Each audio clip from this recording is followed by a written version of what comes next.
कि माननीय प्रधानमंत्री नरेंद्र मोदी जी के मार्गदर्शन में जिस ढंग से योग और आयुर्वेद अपने देश में पुनः स्थापित हो रहा है।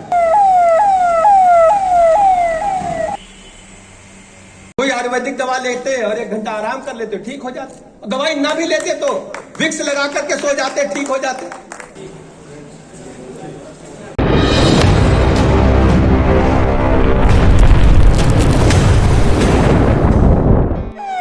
वाराणसी में उप मुख्यमंत्री ब्रिजेश पाठक सोमवार को पंडित दीनदयाल हस्तकला संकुल में आयोजित आयुर्वेद एक्सपो के समापन कार्यक्रम में बतौर मुख्य अतिथि के रूप में शामिल हुए। अपने संबोधन में उप मुख्यमंत्री ब्रिजेश पाठक ने आयुर्वेद और योग की महत्व को बताते हुए कहा कि हमारी विरासत और संस्कृति इतनी प्राचीन है कि दुनिया में जब भी चिकित्सा की चर्चा होगी तो भारतवर्ष से ही शुरुआत होगी। उन्होंने बताया कि प्रधानमंत्री मोदी ने जब से सत्ता संभाली है हमारी पुरातत्व की अच्छी चीज़ों को आगे बढ़ाने का कार्य किया है। योग उन्हीं की बदौलत पूरे विश्व में फैला। आज संयुक्त राष्ट्र संघ ने भी योग को वैश्विक मान्यता दी है। आज इस कार्यक्रम में आयुर्वेद और योग विषय पर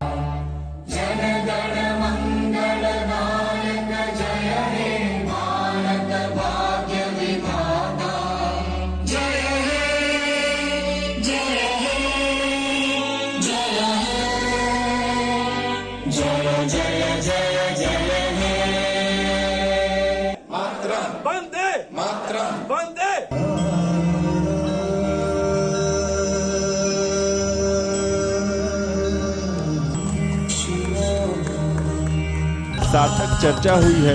उप मुख्यमंत्री ने बताया कि उत्तर प्रदेश को पहले बीमारू राज्य माना जाता था। इसकी छवि अच्छी नहीं थी, परंतु विगत 6 वर्षों में उत्तर प्रदेश की सरकार स्थिति बदल दी गई है। आज उत्तर प्रदेश सबसे अधिक हाईवे वाला राज्य बन गया है।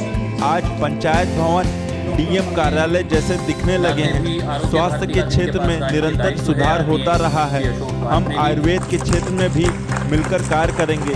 आयुर्वेद और योग के बारे में यहाँ पर जो भी रिसर्च पेपर प्रस्तुत किए गए हैं हम उनको मंगाकर उत्तर प्रदेश की जनता के लिए क्या कर सकते हैं हम इस पर मंथन जरूर करेंगे और उसको अमल में लाएंगे।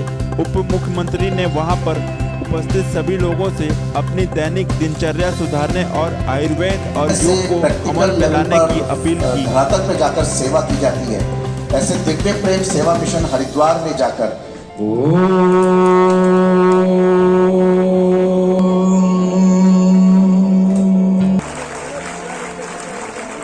उनको भी मंच पर आमंत्रित करता हूं कि वो आए।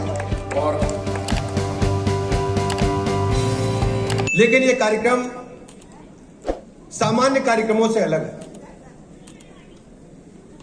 हमारी सांस्कृतिक विरासत, हमारी संस्कृति और हमारा विज्ञान कहां कहां तक था, ऐसे विचार विभिन्न हमारे बीच में इन 3-4 दिनों में हुए होंगे और यही चुनौती हमने खुद अपने बुने जाल में फंस गए और हम तैयार हो गए। अगर हम सनलाइट नहीं लेंगे तो जाहिर तौर पर हमारे विटामिन डी की कमी होगी, बीमारी होगी। अगर हम फ्रेश एयर नहीं लेंगे तो ऑक्सीजन की कमी आ गई या विभिन्न प्रकार की दूषित वायु हमारे अंदर प्रवेश करेगी और बीमार पड़े तो तत्काल अभी दर्द बंद होना चाहिए तो एलोपैथिक डॉक्टर के पास पहुंच गए और कोई रसायन और कोई एसिड हमने कोई केमिकल की दवा ली और खा ली और ठीक हो गए। हम ये भी कर सकते थे, कोई आयुर्वेदिक दवा लेते और 1 घंटा आराम कर लेते ठीक हो जाते, दवाई ना भी लेते तो विक्स लगा करके सो जाते, ठीक हो जाते। जिसको हम लोग बोलते हैं मेंथा लगा लेते, सीधा सीधा मेंथा घास होती उसको रगड़ते माथे पे लगा लेते, सो जाते, आधा घंटा बाद अपने आप ही नींद आ जाती।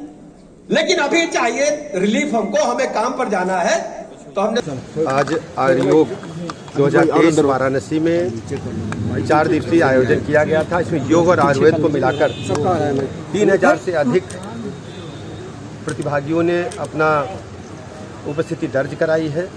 200 से अधिक पेपर्स यहाँ पर रिसर्च पेपर्स प्रसारित हुए हैं। मैं बहुत बहुत बधाइयाँ देता हूँ, शुभकामनाएं देता हूँ कि माननीय प्रधानमंत्री नरेंद्र मोदी जी के मार्गदर्शन में जिस ढंग से योग और आयुर्वेद अपने देश में पुनः स्थापित हो रहा है, देश दुनिया में चर्चा हो रही है।